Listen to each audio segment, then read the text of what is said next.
podcasts you love. From people you trust. This is Twit. Bandwidth for Triangulation is brought to you by Cachefly at CACHEFLY.com. This is Triangulation with Tom Merritt and Leo Laporte. Episode 12 recorded April 27th, 2011. Michael Robertson. Triangulation is brought to you by Netflix. Watch thousands of TV episodes and movies streamed to your PC, Mac, or TV instantly. Plus, get DVDs by mail in about one business day. For your free 30-day trial, go to netflix.com/twit. It's time for Triangulation, the show that covers the best ideas, the most interesting ideas out there right now. Tom and I get to interview the most interesting people every week on this show. Tom Merritt, good to see you. Good to see you, Leo. I'm excited. We got a very interesting fella joining us in just a minute. Michael Robertson. I'm sure you know the name. You know, he was a little controversial when we were doing the screensavers. I remember we were not sure about Lindows. Yeah. Which was a Linux version that was supposed to be very easy to use. This guy gets in trouble. He started MP3.com, which was the first MP3 service, got sued out of existence. Started Lindows, Microsoft sued him. I think he's just, I don't know whether he likes to get in trouble or he's so much on the cutting edge that that's just... I think that's it. He's always threatening business models wherever he goes. Yeah, it drives the existing people crazy. We're going to get to Michael in just a bit, so stay here. I did want to mention next week on the show, Captain Crunch. Yeah, Mr. Draper. John Draper. Now, that's going to be fascinating. That guy, wow. I mean, if you don't know, he essentially is one of the premier early hackers. He's called Captain Crunch because he created a whistle. Actually, he found out that you could use the whistle from a Captain Crunch cereal box to hack the phone system. It had the right tones. So you just whistle it down, and he figured out which tones to whistle with it so you could make free long-distance calls. It was actually 2,600 hertz. Hence the name. Hence the name 2600. He's a fascinating guy. Also wrote one of the very first word processors in Forth. Was in the Homebrew Club with Steve Wozniak. He was a big inspiration for Woz and Jobs. We'll have lots of stories with Captain Crunch next week on the show. John Draper will join us. I can't wait to talk to him. Before we get to Michael Robertson, though, let's talk a little bit about Netflix.com. Are you a Netflix subscriber? I am. Just watched Salt this weekend. Salt? That was actually not a bad movie. What I said is I'm glad I had a chance to watch it on Netflix because I don't know if I would have liked it as well if I had to pay and go out to the movies, but just on a whim, sitting down on the couch, let's watch Salt. It was great. Angelina Jolie. It was Kara Swisher who told me that she loved Salt. Oh, yeah. And it definitely kept me guessing. Yes. No spoilers. Although Kara also told me an interesting thing about Salt, that it was originally cast to be a male lead. Ah. And what happened was that they got Angelina Jolie and they rejiggered it, and actually it's much better with a female lead, I think. Yeah, that's something to it. Great story. Is Salt a Russian spy embedded in the United States for decades? Watch it on Netflix and find out. And here's how you can do it for free. Go to netflix.com/twit. Netflix is, of course, everybody knows the DVD by mail system. You get from 1 to 5 DVDs at a time. Send one back as soon as you're done with it, and you'll get another one within as little as one business day. You create a queue of all the DVDs you want to watch, and they just send you the next one in the queue, and now they've got the instant queue. You can watch instantly. And tens of thousands of movies now. I think I don't do the movies by disc very much anymore because I can watch them instantly. So if you're in the mood, like tonight, if you're in the mood, you can watch it tonight. Just go to netflix.com/twit. Sign up for 30 days. It's yours free. Don't let the 3 stars... I know a lot of people disagree with me, but that's why I say I like this movie. I think people who went to the theater may have said, I got problems with it here and there, but it's a fun ride. Remember they used to have to pay for Dr. Horrible's sing-along blog? Not anymore, my friends. You can watch all of Firefly on there. Firefly's anytime on here? You want. This is such a good... I missed the other guys in the theater. This is another one. I love Will Ferrell, and I really wanted to see Will and Marky Mark. Really? Yeah, I did. And Dwayne Samuel Jackson, The Rock Johnson, and Samuel the L. Jackson. The other... See, these are all movies you can watch instantly with your free 30-day trial. Netflix.com/twit. If you're not yet a member of Netflix, take advantage of this. If you are... sign a friend up. They'll appreciate it. They really will. Netflix.com/twit. And we got a great guest this week. Every week, I think we top ourselves. We got another interesting guest. Michael Robertson is joining us. He's a longtime entrepreneur. You may remember MP3.com, what was originally called Lindo's, and then Linspire. Most recently, Gizmo, which was sold to Google. And he is joining us right now via Skype. Michael, so good to talk to you once again. Likewise, Leo. Thanks for joining us. How did you get your start in technology? Where did you begin? Well, I went to school at UC San Diego, and I grew up very poor. In cognitive science, I might add. Cognitive science, which is the study of intelligence, for those who don't know. But I knew that I grew up very poor, and when you're poor, you got a couple ways to go. You can say, well, this is my lot in life, and I'll just copy my parents. Or you can take the other path, which is what I did, which is anything my parents did, I'm going to do the opposite. That's what my kids are doing. It's interesting. Right. So my parents, when they worked, did, the lowest menial labor. And so I said, what's the opposite of that? It's having your own business. I'm going to have my own business. Interesting. And so when I graduated, I said, let's go do something in the tech world. You knew you wanted to be in tech. Yeah, well, I mean, I had an interest in technology in general. This is the 90s. I mean, technology's going, right? It's the thing. Right, and I would have got into the computer science department at UC San Diego, but I'm not smart enough. So, cognitive science was something closely related. And then, how did you make the jump from cognitive science to being an entrepreneur in the tech world? Was MP3.com was not your first venture, was it? No, it wasn't. When I graduated college, I started a consulting firm, and just doing PC consulting. And it was decent money, but there's no scale, right? I mean, there's only so many hours in a day. You bill out your hours, and that's it. And so I said, you know what? I need a business that has scale. And so I wrote some software programs. And at the time, this was in the early 90s, they did network security. So it would analyze a network and tell you where your vulnerabilities were. And people would say, why do I need this? But there were enough buyers, and I thought, this is good because you can write the software one time and sell it over and over. And so from there, I said, I need something bigger. And I saw my very first quick take. You remember the quick take that looks like binoculars? Yeah. Yeah. It stored like 16 photos. It was like one of the very early digital cameras. Exactly. Yeah. And I saw my first one. I said, this is going to change everything. And so I created a company called Media Minds, which I don't put on my biography, and I should, because it was a huge disaster. It was a failure, but it taught me a very valuable lesson, and that is, in technology, timing is really critical. If you're too early, that's the same as being wrong. And with Media Minds, I was too early. So I made a note to myself to watch the timing in the future so I can be sure and get that right. Yeah, I think you see that over and over, right? A lot of people look at popular innovations, and the iPhone is usually what people use in this example, but I think Microsoft Windows is another example where they aren't the first. Everyone's like, oh, it's so derivative. So-and-so was doing this a long time ago, but they get the timing right. They come to market when people are thinking that's what I need.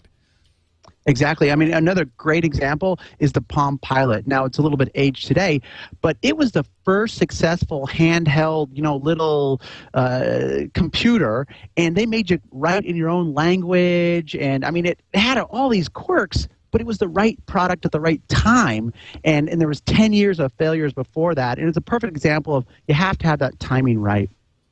I think that a lot of people think of you as the founder of MP3.com when they hear your name. How did you get from Media Minds to MP3.com? What was the space in between there?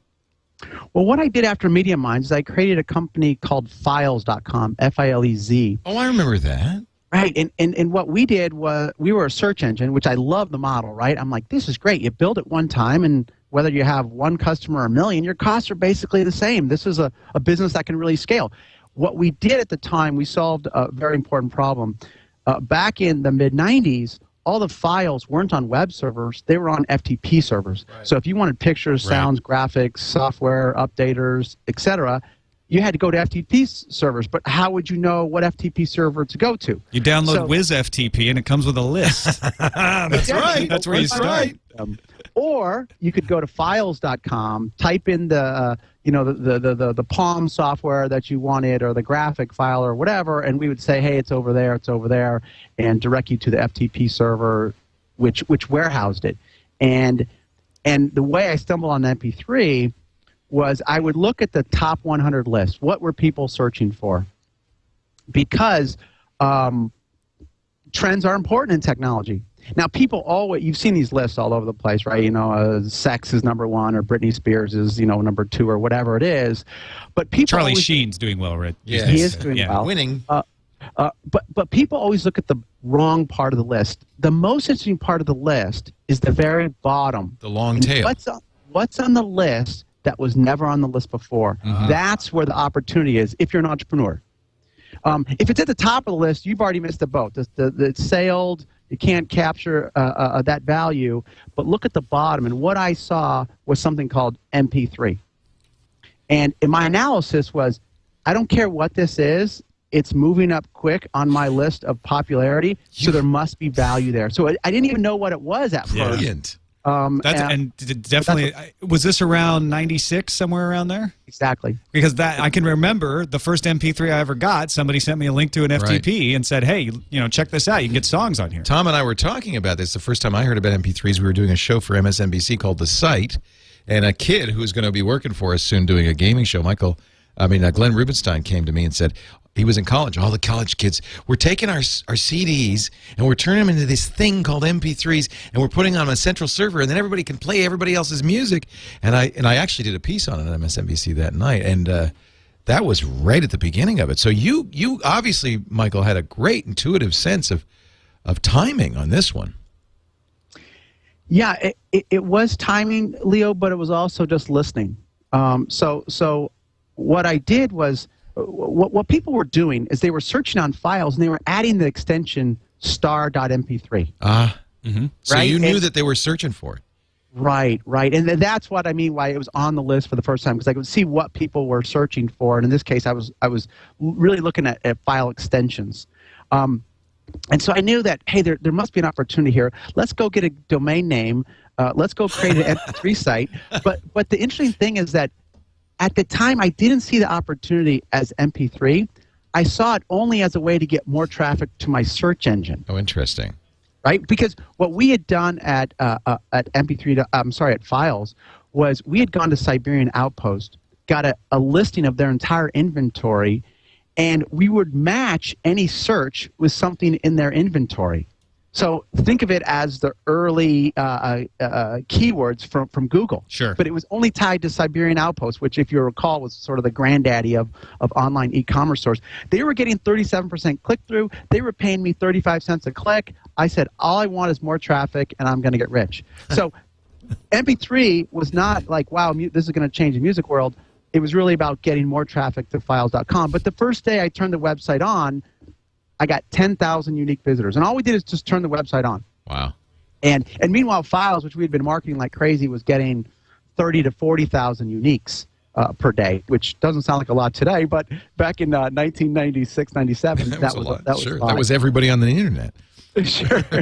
Sure. And so that first aha was when I turned it on and we got 10,000 people going and typing in mp3.com, because before I bought the domain, it was not used. It's interesting. Do you think that you made a pivot once you realized where the traffic was, or how did you know to change what mp3.com was up to?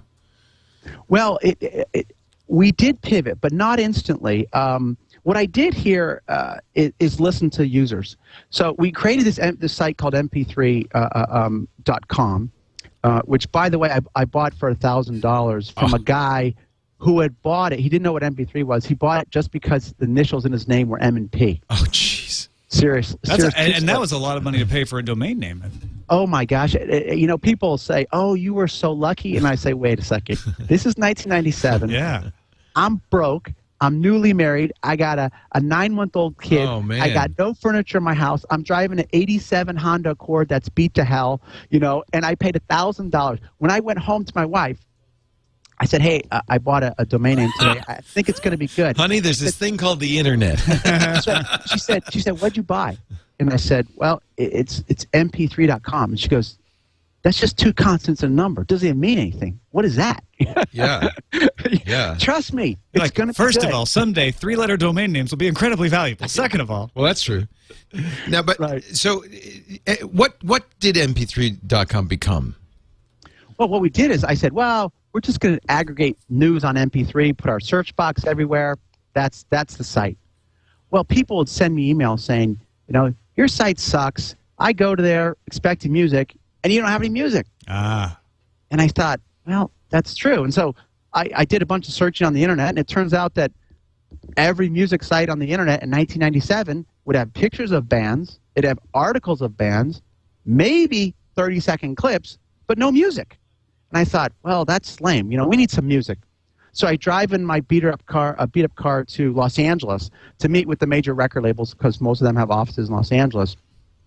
And those meetings lasted about 92 seconds. Thanks, kid. Get out of here. Exactly.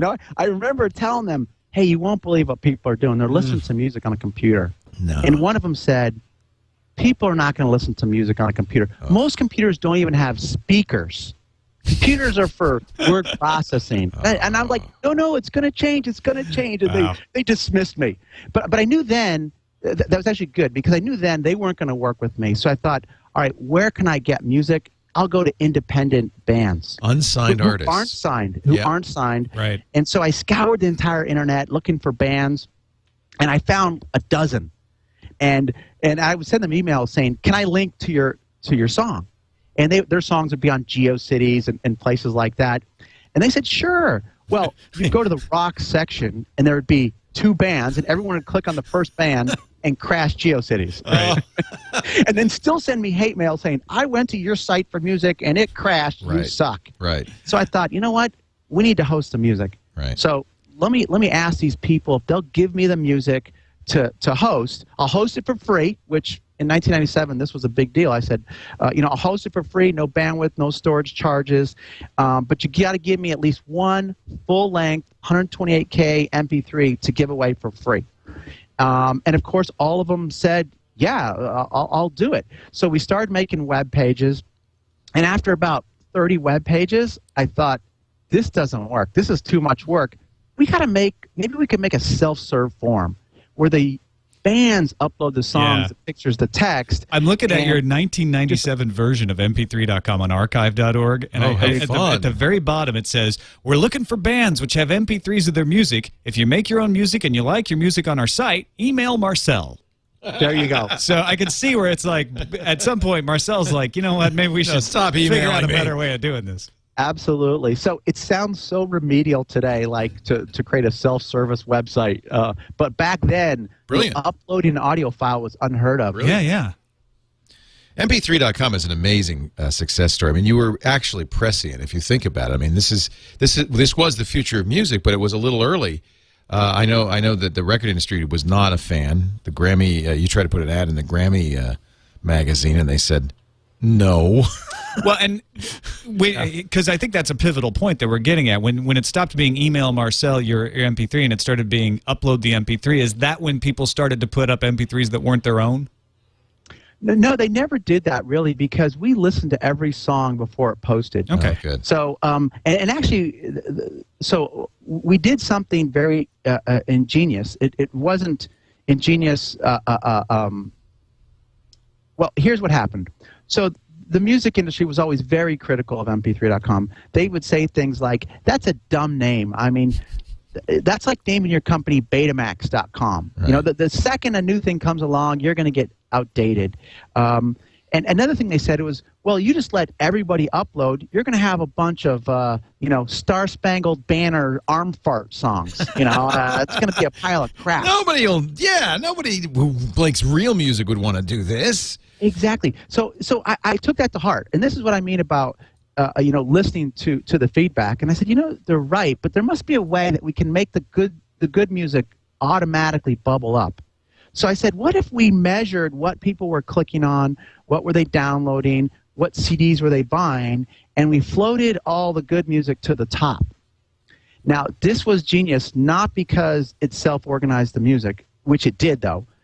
It was genius because it turned every artist into a marketer for mp3.com. They would go to their own website, they would go to their shows and say, go to MP3, click on my stuff, because they all wanted to be at the top of the charts. Right. And this is what made it viral, and this is what exploded the growth. And to get back to your question about people uploading songs that they didn't own, that never happened because A, we listened to every song before it was published, and B, if any artist even heard a clip from another song in somebody else's song, they would narc on them so that they would get moved off the charts and they would get higher. Yeah. So the community actually was very rigged about making sure songs weren't up there that were unauthorized. Did any big artists approach you as this started to take off and say, hey, this is great, we want to be part of this? Yes. By the time I sold mp3.com, if you turned on Top 40 radio and you went to the mp3.com charts, they were exactly the same. It's all there. Because they had to, because music companies have to go where the fans are. And so initially they completely ignored mp3.com, but over time, first the indie bands would do it, and then the small labels would do it, and then the medium-sized labels would do it, and by the end, even the biggest guys. I remember going to a Laker game, and I heard, every intermission song, I go, oh yeah, that song's on MP3.com. We got that. We have that one's on there too. And they had given it to us royalty-free to stream the song in its entirety. Why? Because they wanted to break the new album, create buzz, etc. You did the largest, at the time, the largest technology IPO ever. It was July 1999, $370 million. You opened at $28 a share, where by the end of the day you were at $105 a share. You really rode the popularity of that word, MP3. And I see according to Google or Wikipedia, Alanis Morissette invested and had 400,000 shares, made $3.4 million. Right. She was one of the early, the savvy managers for the artists, not the artists themselves, but the savvy managers actually would drive to San Diego and say, hey, what can we do together? Wow. This is an early trend. I want my artist to be part of it. And Alanis Morissette was one of them. Smart. So you ended up selling it. What happened to MP3.com? Yeah. So why did it get into hot water? If you were curating it, it seems like the record companies wouldn't have much to object to.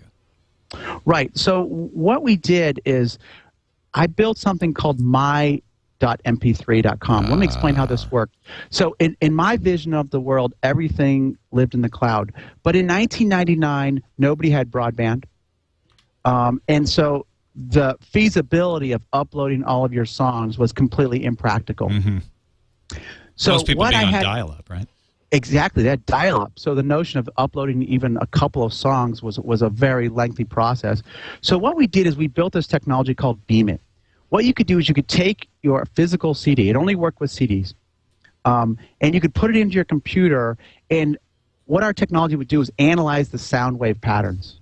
And once we analyze the sound wave patterns, we would, not all the time, but most of the time, identify what CD that is. So we've noticed, hey, this is Alanis Morissette's Jagged Little Pill, for example.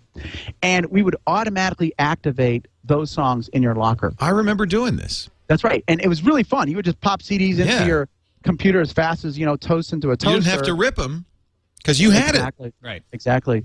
Well, and you couldn't download them. You could only stream them. It was in a low bit rate. You could organize them and play them. It was all password protected. I made the point to the industry, this is really good for you because it lengthens the life of the CD. It modernizes the CD. Instead of obsoleting it, we're making it more valuable to have a CD. Right. And they're saying, no, we want to sell them a whole new format. Don't do that. Yeah. We also did something with retailers. If you remember, there were sites like CD Now that sold CDs online, and I would joke it should be called CDin4days.com because you would buy a CD and then you have to wait for the postman. And I said, that's just dumb. If somebody buys a CD, let's instantly let them stream the tracks while they're waiting for the CD in the mail. So that was another feature that we rolled out, and every retailer that turned that service on saw immediate sales boosts of 20 to 40%, by the way. But the music industry is incredibly litigious, and they were threatened by MP3.com, so they sued us. Later, the company that sued us, Universal Music, actually bought us. But and when companies buy each other, there's usually something called a closing dinner, where you go out to a big steak dinner celebrating the transaction. And I sat next to Edgar Bronfman, who was the CEO of Universal Music, the company Seagram's heir. Yeah, exactly. He sat next to me, and we're eating this wonderful steak dinner. And right in the middle of dinner, he looks at me and goes, "Michael, do you know why we sued you?" And I said, "No." And I was really shocked that he even asked the question, because normally at the closing dinner, you're all buddies, right? He says, "We thought you were getting too powerful. We didn't want you to take over the music industry, so we sued you." Wow. They would have sued Apple if they could have, huh? Right. And what they sued me for was, if you remember with my MP3, when you put that CD into the computer, ahead of time, we had gone out and bought $1 million worth of CDs and built this very elaborate, sophisticated database. Well, we didn't have a license from them. These are CDs that we literally went to a CD store and bought. And their contention was, well, you need a license from us to operate this service. Our position was, no, I don't, because when Leo puts in his CD, I'm just letting him listen to tracks that he's proving that he has. Right. When you go to the bank, you don't get out the same $20 bill that you deposited, but it's exactly the same, so it shouldn't matter. And ultimately, we lost the case. The judge in New York sided with the record label, sided with Universal Music, and we lost the case and had to pay them an obscene amount of money to settle the case. $53 million. Right, and the irony is that, so they sued us, they win, the stock goes crashing down, and then they buy my company. Sons of bitches. Yeah, they are bastards. Well, Jesus. You were cheaper. Much cheaper. You must have this strange sense of deja vu, though, because it's happening exactly the same way with Amazon and their cloud service, and Sony's saying you can't do that. Well, and you've got MP3 Tunes doing a lot of the same things as well, and still getting in hot water with the industry. Yeah, it is, and I think that's what I would point out to your viewers is that when it comes to copyright lawsuits, don't assume that the lawsuit is about right and wrong. Don't assume that there's somebody who was immoral and broke the rules, because quite often it's not about right and wrong. It's purely about business. It's business. And it's one guy deciding, you know what, I think I can put some pressure on this guy by going to court. In my case, Universal Music got up in front of the judge and said, Your Honor, this guy is lawless. He doesn't care about the laws. He's a renegade. And then we would break, and they would say, hey, man, so we're going to do business or what? I mean, it was an amazing contrast, and that's why I don't assume just because someone's involved in a lawsuit that they did wrong, because it may or may not be true. These guys are sharks. They are. It's amazing. They're tough. Well, and that to me explains why Amazon has been able to pull this off, because they have big guns. They have leverage. Well, so they are somebody that the industry wants to do business with, because Amazon is helping them gain leverage over Apple, who they think is too powerful. And so they're like, well, we don't really like that Amazon's doing this, but at the same time, we kind of need them in our court. It's very complex. Do you look back in hindsight, Michael, though, say, well, it was about the bubble was about to burst anyway, so maybe it's okay we're out of this business? I mean, this was right at the dot-com bubble burst, right? Yeah, the bubble had actually burst quite a bit. MP3.com was actually doing well. When I sold it, we were doing $80 million of revenue a year. We were profitable by $17 million. Wow. So we had actually built in a very short time a fairly substantial business. I would say this, Leo. I grew up very poor, and so while sometimes I look back and I say, man, we were so far ahead of our time. We did mp4.com, which was hosting videos, by the way, a la YouTube. Wow. And when Universal bought it, they just destroyed it. Primarily out of mostly incompetence, because offline companies can't really do online. So sometimes I do look back and say, wow, MP3.com could have been so much more. But then sometimes I look back and say, here's some poor kid who grew up in poverty who is, doesn't have to worry about money anymore, and that's a big accomplishment. You've done all right since. It's not, I guess, the end of the world. It must hurt, not so much financially, but just you build something and something good, and then this kind of, for bad reasons, this thing kind of falls apart. Must have been very frustrating. Yeah, I mean, MP3.com in its time was the #1 digital music company in the world, and Universal Music bought it and literally shut it down, turned it off 2.5 years later. Unbelievable, unfathomable for and we had 140 engineers. I mean, it was really a terrific outfit, but hey, that's life. You move forward. I think it is one of the greatest examples of how copyright law is working in the wrong direction, because we still haven't got a site that replicates what MP3.com was doing in 1999. We still don't have the right to put a CD, and not that people are buying CDs in great numbers anymore, but even now with broadband, if I could put a CD in and it recognized it, or if I could just have it look at my directory and say, oh yeah, you've got all those, boom, now you've got them over there, that would be fantastic. You could have had that 10 years ago, and we still can't have it now because, well, technically you've got to move that file directly over there, or else in the eyes of the law, because of the MP3.com suit, you don't have the license to do that. Yeah, I agree. That's why I guess Amazon makes you upload it, right? You can't. Yeah. I would assume that's right, and that's ridiculous. It's squashing innovation. It's not encouraging it. Well, and the sad thing is this kind of short-sightedness on the part of the music industry costs them money as much as anybody else. It doesn't help anybody. That's frankly the frustrating thing, Michael, when you say it's all about business. But it's bad business. You start to look at it and you're like, yeah, but they don't see the opportunity. I mean, I know that this has frustrated you over the years. Sure, they look at every technology. It's important sometimes to try to see things through your opponent's eyes, and they look at every new technology and say, how will this hurt my existing business? And they always draw some amazing tragedy that overemphasizes the downside. Every new technology is going to utterly destroy their business. That's the approach they have, and when you take that approach, you're really not going to embrace any new technology. That's just the way it is. What is it that encourages businesses to take that defensive posture of, how is this going to hurt me, and let me start trying to stop it, instead of saying, well, how is it going to hurt me, and how is it going to help me, and what direction should I take? Why don't they do that more often? Right. Well, because at the time, the music companies were hugely profitable. And so when you're at the helm of a hugely profitable company, your goal #1 is to hold on to your profits.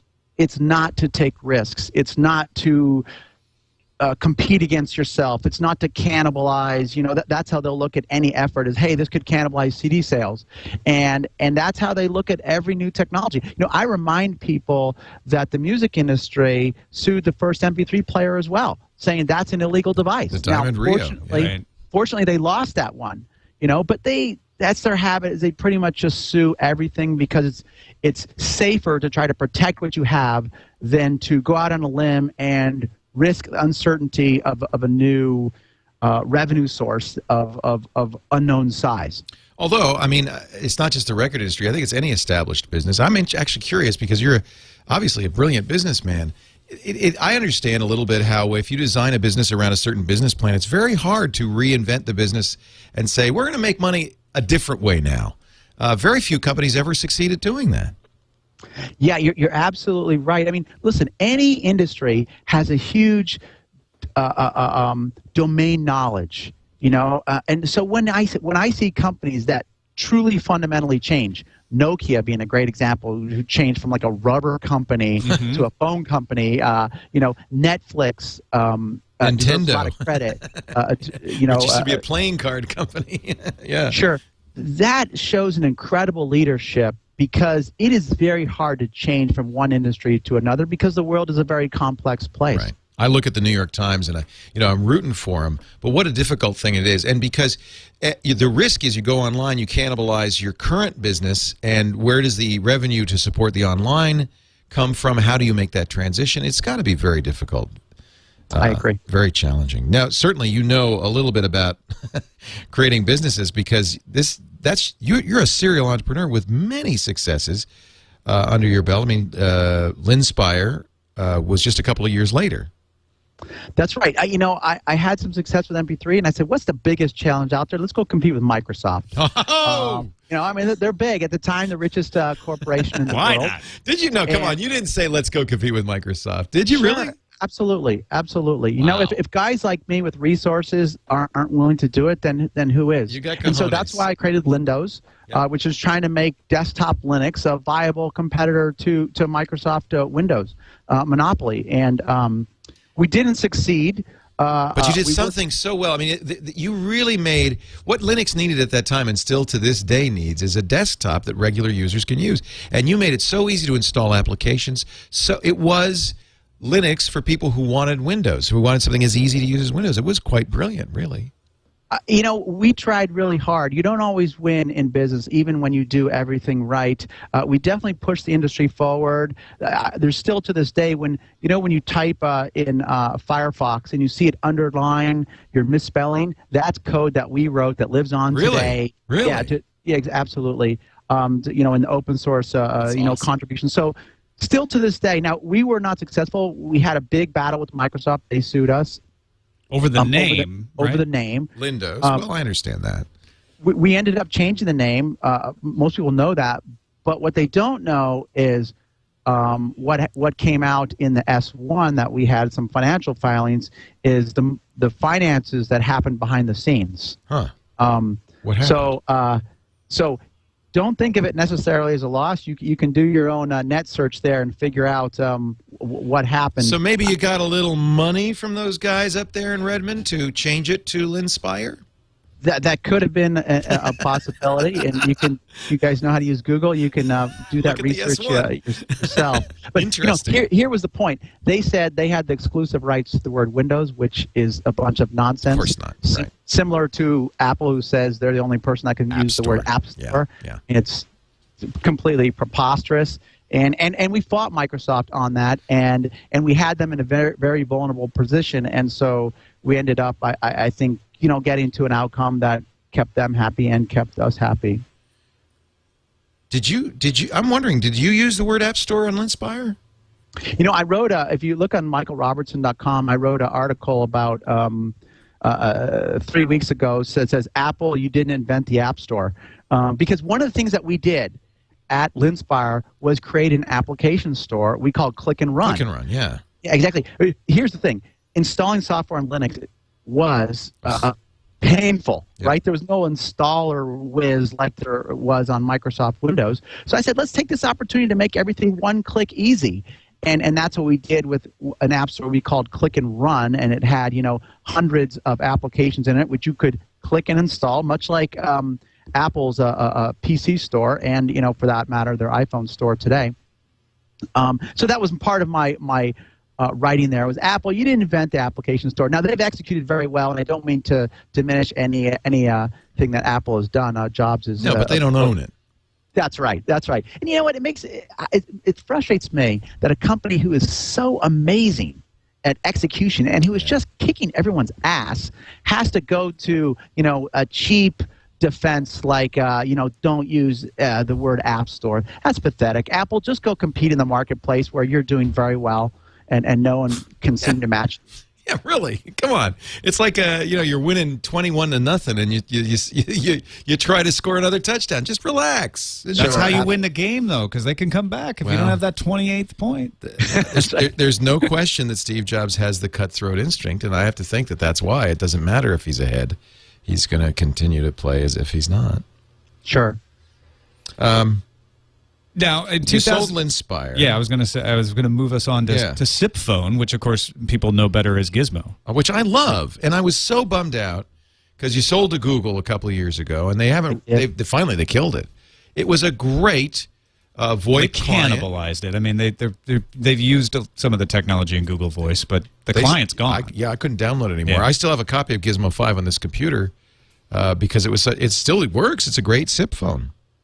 Yeah, what we wanted to do there is create an open VoIP platform. You know, Skype is wonderful. Hell, we're using it now, but it's closed, right? It's you can't go build a Skype phone or device without Skype's permission. And I'm a big open standards person, and so Gizmo 5 was built around the SIP standard, which meant, you know, anybody could interoperate with it very easily. And in fact, that's why Google bought us, because we interoperated very nicely with Google Voice.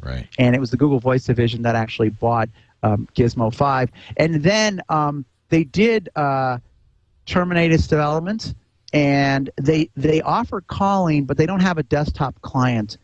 Google is very much thinking everything should be in the browser.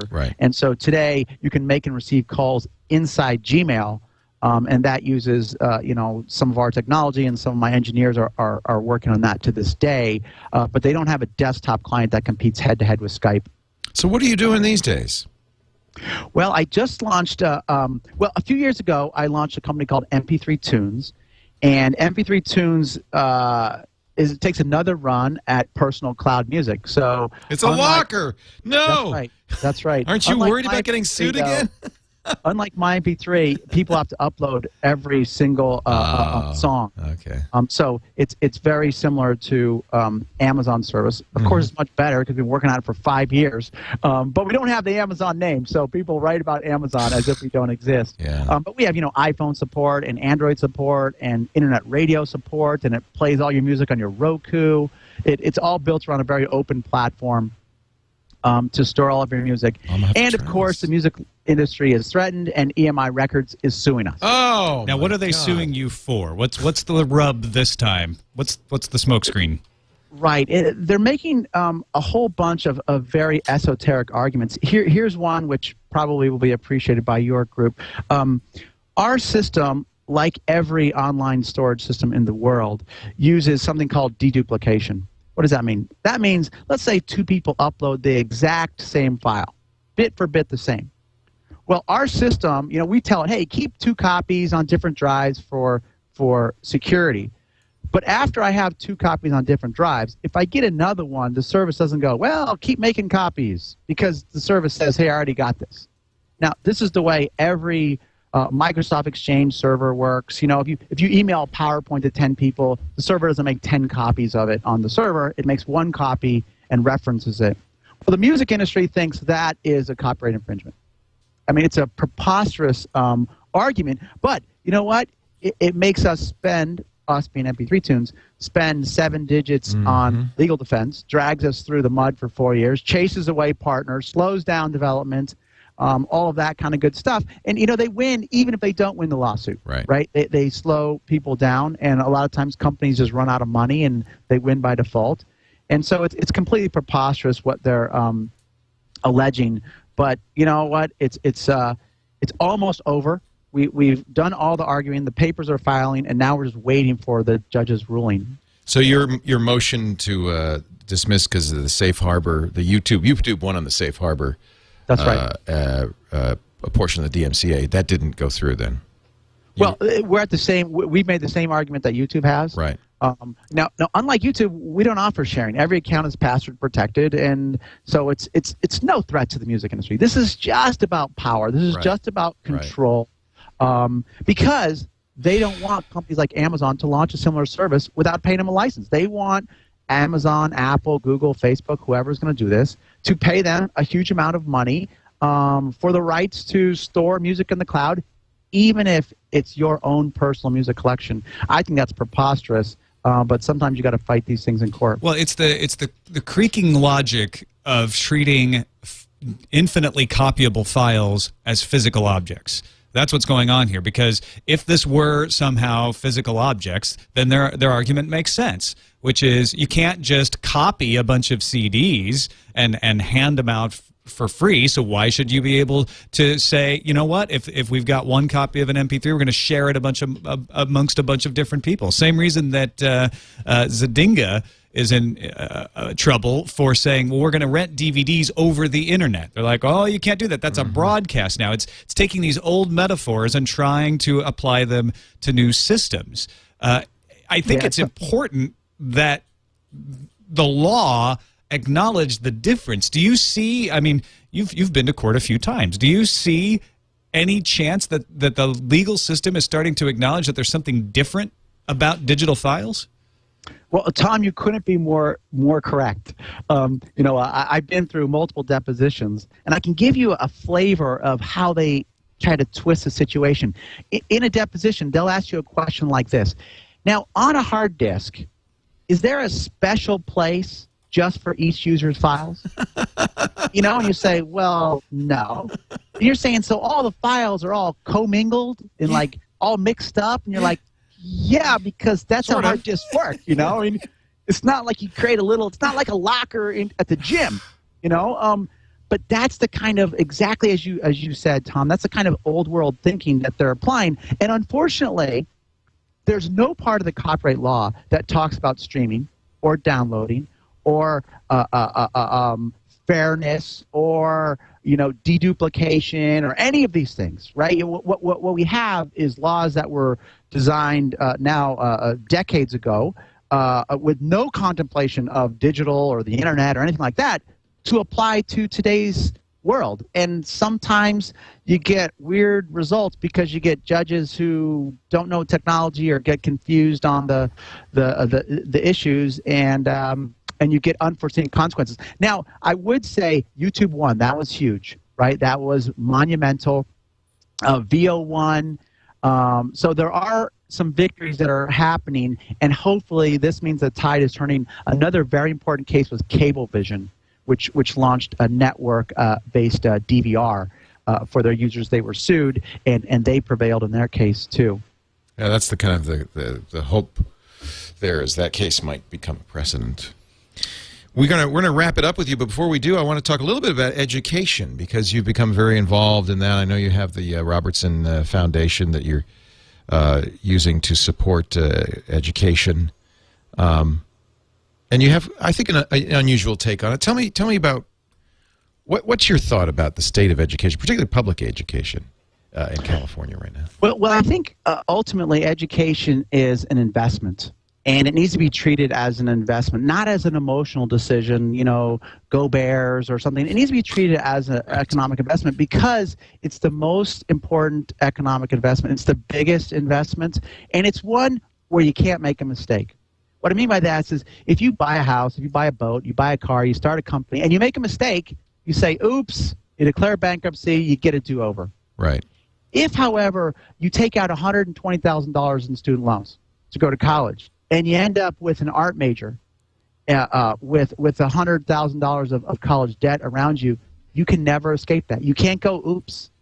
And so what my foundation has done a lot of research on what is the economic value of an education. Does it make sense to spend $50,000, $100,000, $150,000 on an education? Will you get that money back? And the results are quite sobering. If you look at public schools, public universities, the median return is 4%. What does that mean? That means that if you go to college over the next 25 years of your working life, it's like in getting a 4% return on your money. Now this is the median, right? The median, if you remember back in high school, is the middle number. That means half the people are going to do better than 4%. But half are going to do less than 4%. So for government-subsidized colleges, you're going to get a 4% return. For private universities, right, ones that aren't subsidized by the government, you're going to get a 2% return, the median one. That means for nearly half of the people who are going to college today, it simply doesn't make economic sense. Put your money in a CD, you make more money. That's what I was just thinking. Absolutely. Yeah. Actually, at HuffPo, I saw a great slideshow that they got from Payscale.com, and they show the worst return on investment in terms of colleges, and some of them are really pretty awful. But how do we? But that's okay. I understand the problem. How do we fix this? How do we make our investment worthwhile? Well, I think the college costs have to come down. They're simply outrageously We're paying too expensive. much. Yeah, absolutely. But every college will say this is how much it costs. That is true, but there needs to be a change in thinking. Today, the society is, hey, everyone should go to college, and the better the college, the more the cost doesn't matter, and that's simply wrong. It's simply too basic of an analysis, and people need to be more discerning about college as an investment.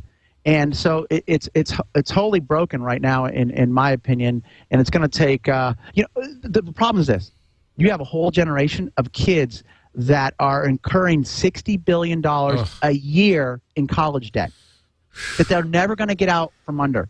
In my foundation, I've written this, and I'll get these sob stories from people saying, I have $85,000 in debt. My girlfriend doesn't want to marry me because she doesn't want the responsibility of this debt. I can never buy a house because I'm never going to be able to pay off these loans. That's a travesty, a tragedy of huge proportion. And it's sad to me because when I went to college, it was cheap. It was UCSD was $2,500. You could work in the summer, save your money, and then pay for college. And times have so radically changed that it's sad for me to think about the prospects for young people today. It is sad. California's had this amazing state college system. The junior colleges, community colleges are free. The state colleges were not expensive at all. Even the UC system, which is an excellent system, was, as you say, Michael, very affordable. That's completely changed. But what do we do, Michael? Yeah, how do we solve that? How do we fund this then? There has to be a different thinking about education. There needs to be one that focuses on cost. Today if you go to UCSD, which was my alma mater, it is a palace. And the schools look at that and say, "Isn't this great?" And I look at it and say, "No, it's not great because the student has to pay for this, and they can get the same information in a crappy, building as for cheaper than the marble, glass." Symbolism, statues. Do they even need to go to a school anymore? I mean, nowadays with iTunes U, people like this Khan University, you could get a pretty darn good education without ever entering an institution. Khan Academy is amazing. You couldn't be more right. Unfortunately, there's this deep-rooted bias in business, especially, which says, well, if you don't have a degree, you must not be smart. And I'll tell you right now, if there's any brilliant high school kids, come work for me. I'll hire kids straight out of high school if they're motivated, and because if you know what you want to do, you don't need to pay $100,000 to a four-year university. You can pick up education in a lot of different ways. Michael, really a pleasure to talk to you. I always am interested in what you're up to because you've consistently, over 2 decades, had your finger on the pulse of what's happening and been able to leap from idea to idea and do some amazing things. Well, thank you, Leo. And let me before I go, let me leave you with one thing. I launched a new company called DAR.FM, and I want you to go try it out. You're actually on there, by the way. What DAR.FM is a TiVo for radio. I love it. So today, about 40% of homes have a DVR, right? And if you have a DVR, you can't live without it because now you're in control, not the broadcaster. But you don't have one for radio.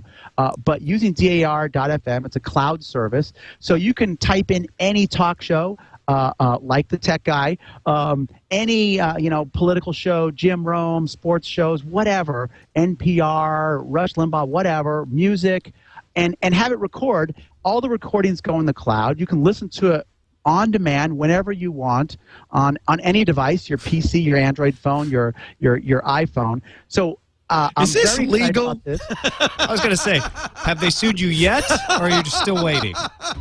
You guys, don't throw many ideas.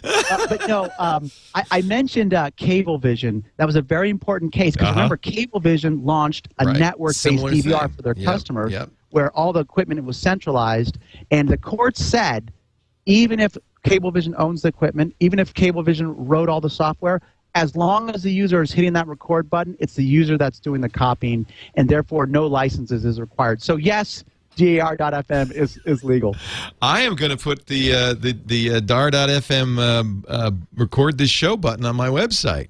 Thank you very much. I hope you do. Now, you're real good about putting podcasts and stuff out there, but a lot of shows aren't. Right. And it's more targeted for those. But it is nice to have it recorded, have it all centralized in one nice repository. Sure. Yeah, I mean, we put out edited versions that don't have any of the ads. You'll get all the ads and everything.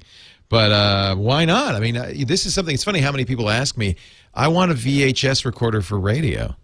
Very interesting. now you tell them that they have one. Yeah. And I will tell you this. You know, we just last week we emailed a bunch of the radio stations saying, "Hey, you're in our system," and the response was, "Well, imagine what happened when the TiVo first came out, right? Yeah, You're doing what? You're letting them copy? You Wait, can't do that. Commercials, you know, all that kind of stuff." And I'm like, "Slow down. It will actually help your business." But I got some work to do convincing radio. Well, you're not taking anything out. This is actually better than the podcast because all of their ads are in there. Everything's in there. but the That's key right. is getting Arbitron to recognize they don't get this, ratings right? Because for that's what happened. That's what made it smooth for TiVo is when Right. Nielsen said, "All right, we're gonna figure out how to do Right. ratings on this." I love it that you've got an iPhone, Android, Palm, and Windows Phone 7 apps. Right, and you can even there's internet radios like the Squeezebox from Logitech is an amazing device. You know, you can it's the size of a loaf of bread. You can put it all over your house, record something, and then when you're cooking dinner, you click play on the darn thing, and it plays. It's really a wonderful consumer experience to time shift any content that might be out there. Roku too. Roku, We yeah, love we're the actually Roku. the fourth most popular channel on Roku. By the way, people are using the Roku to listen to music, which surprised both Roku and us. Very interesting. Very cool. What do you know what the most recorded show is? You know, I'm just collecting that data because I'm going to a radio conference in 2 weeks to give them. So I don't know. So I don't know that data. That's very interesting. Yeah, you're right. I mean, it probably wouldn't be my show only because people can get the podcast from all these different places. But you've got 3 different radio stations that play my show. You can record it right off of them, which is great. Right. Today we have about 1,200 stations in the system. We estimate there's about 10,000 in the United States. These are AM/FM stations, by the way, and about 4,000 of those are online. So we've got another couple thousand to add to the system. But it's hard, adding stations and building out the guide so we know what's on at 6 o'clock to 9 o'clock and all that Right. kind of stuff. It just takes a little time. Yeah, a lot of effort, I'm sure, on that. Michael, a real pleasure to talk to you. Likewise. Thanks, Leo. Thanks, Tom. Thanks so much for joining us. Great talking with you, Michael. Michael Robertson at michaelrobertson.com if you want to find out all the things he's doing, including the Michael Robertson Minute, which used to be audio. You don't still record that, though? No, I don't. Just words. Just words. It's easy. You can read it in less than a minute now. Thank you, Sure. Michael. All right. Bye, Take guys. care. What a Cheers. great guest. What an interesting fella. Yeah, he has always been on the edge of whatever is interesting and new, which is why he's ended up being sued every being single trouble time. in the headlines. Yeah, because he's doing the thing that's next, and they don't like it. You got to feel Threatening for that him. business model, like you Yeah. talked about. Yeah, fascinating stuff. We do triangulation. We get some great people. In fact, I really want to get Khan of Khan Academy on. We're That's a working great hard to get idea, him on. But we try to get the most interesting people out there on this show and talk about all sorts of interesting stuff. We're glad if you watch. We encourage you to watch every Wednesday at 4 p.m. Pacific, 7 p.m. Eastern. You can watch live or watch it after the fact because you can always, we TiVo it for you in effect. Go to twit.tv/TRI for all the 9 previous episodes as well. We thank Netflix for sponsoring the show. We really appreciate that. Thank you for being here. This Week in Radio Technology is coming up next. We'll see you next time on Triangulation.